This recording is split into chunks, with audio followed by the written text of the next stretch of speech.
امریکہ اور اسرائیل کا ایران کے توانائی انفراسٹرکچر کو نشانہ بنانے کا منصوبہ۔ امریکی میڈیا کے مطابق صدر ٹرمپ ایران کے خلاف جلد مزید حملوں کا فیصلہ کر سکتے ہیں۔ نیو یارک پوسٹ کے مطابق کارروائی میں 2 ہفتوں تک فیصلہ کن فضائی حملوں کا منصوبہ بھی شامل ہے۔ امریکہ نے کارروائی کی تو اسرائیل کے بنیادی ڈھانچے کو نشانہ بنائیں گے۔ خطے میں امریکہ کا توانائی کا انفراسٹرکچر بھی ہوگا۔ ایران نے خبردار کر دیا۔ خاتم الانبیاء بریگیڈ کے کمانڈر میجر جنرل علی عبداللہیہ نے کہا ہے کہ کسی ادارے پر مبنی کارروائی کے سنگین نتائج ہوں گے۔ ایرانی فوج ہر قسم کے رد عمل کے لیے مکمل طور پر تیار ہے۔ ایران سے معاہدہ ہو سکتا ہے، ایرانی قیادت کے ساتھ بات چیت جاری ہے۔ امریکی صدر ٹرمپ کا دعویٰ، بولے امریکی افواج ایران کو شدید نقصان پہنچا رہی ہے، ایران کے پاس ہار ماننے کے علاوہ کوئی چارہ نہیں ہوگا۔ ایران کے خلاف امریکہ جنگ جیت رہا ہے، ایران کا دفاعی نظام بھی تباہ کر دیا۔ حماس کے ساتھ فاتح معاہدہ مشرق وسطی کے لیے بڑی پیش رفت ہے۔ پاکستان کا بورڈ آف پیس کے تحت غزہ امن منصوبے میں پیش رفت کا خیر مقدم۔ وزیر اعظم شہباز شریف نے کہا ہے کہ امریکہ، مصر، قطر اور ترکیہ کی ثالثی کی کوششوں کو سراہتے ہیں۔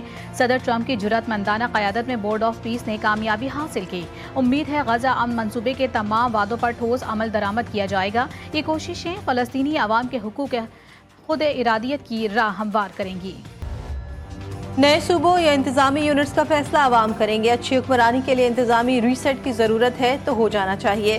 25 کروڑ آبادی کے لیے 4 صوبے ہیں۔ ترجمان پاک فوج کی پریس بریفنگ، بولے دہشت گردوں سے بات چیت کی کوئی گنجائش نہیں، اگر وہ ریاست کے سامنے نہ جھکے تو بھرپور جواب دیا جائے گا۔ دہشت گردوں کو ہتھیار ڈالنا ہوں گے یا ہم انہیں ختم کر دیں گے۔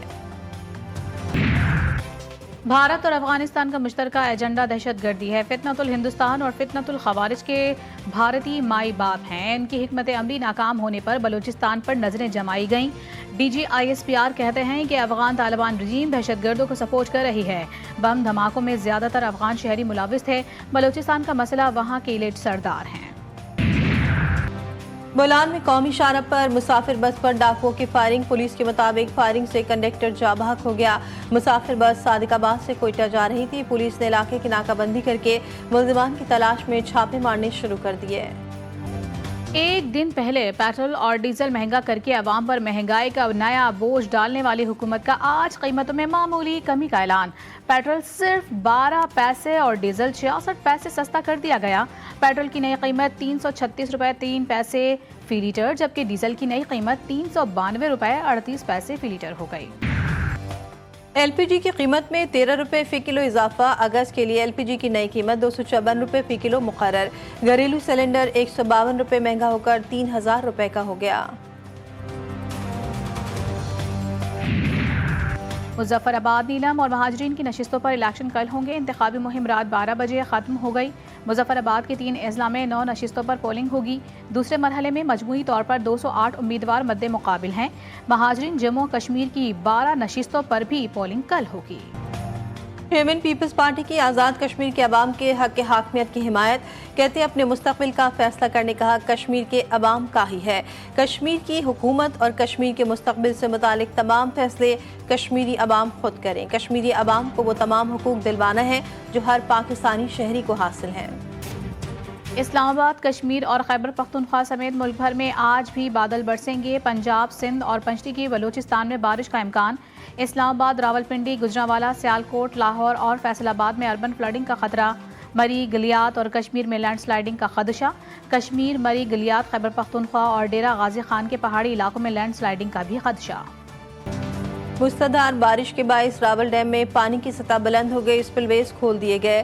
اسلام آباد انتظامیہ کے متعلقہ اداروں کو الرٹ رہنے کی ہدایت کا، شہری ندی نالوں اور سیلابی ریلوں کے قریب جانے سے گریز کریں۔ دریائے سندھ میں گڈو بیراج کے مقام پر درمیانے درجے کا سیلاب، کشمور کے 10 سے زائد دیہات زیر آب، کھڑی فصلیں بھی متاثر، کئی علاقوں کا زمینی رابطہ کٹ گیا، متاثرین کی نقل مکانی۔ دریائے چناب میں مرالہ کے مقام پر درمیانے درجے کا سیلاب، دریائے جہلم، راوی، کابل اور ان سے ملحقہ ندی نالوں میں بھی درمیانے درجے کے سیلاب کا خطرہ۔ کراچی والے ہو جائیں تیار، آج گرج چمک کے ساتھ بارش کا امکان، دوپہر یا شام کے وقت بادل برسنے کی پیش گوئی۔ بارش سے قبل شہر قائد میں ہب سے شہری بلبلا اٹھے، شدید گرمی اور ہوا میں نمی کے باعث شہری پسینے سے شرابور۔ محکمہ موسمیات کے مطابق 24 گھنٹوں کے دوران مطلع ابر آلود رہنے کا امکان ہے۔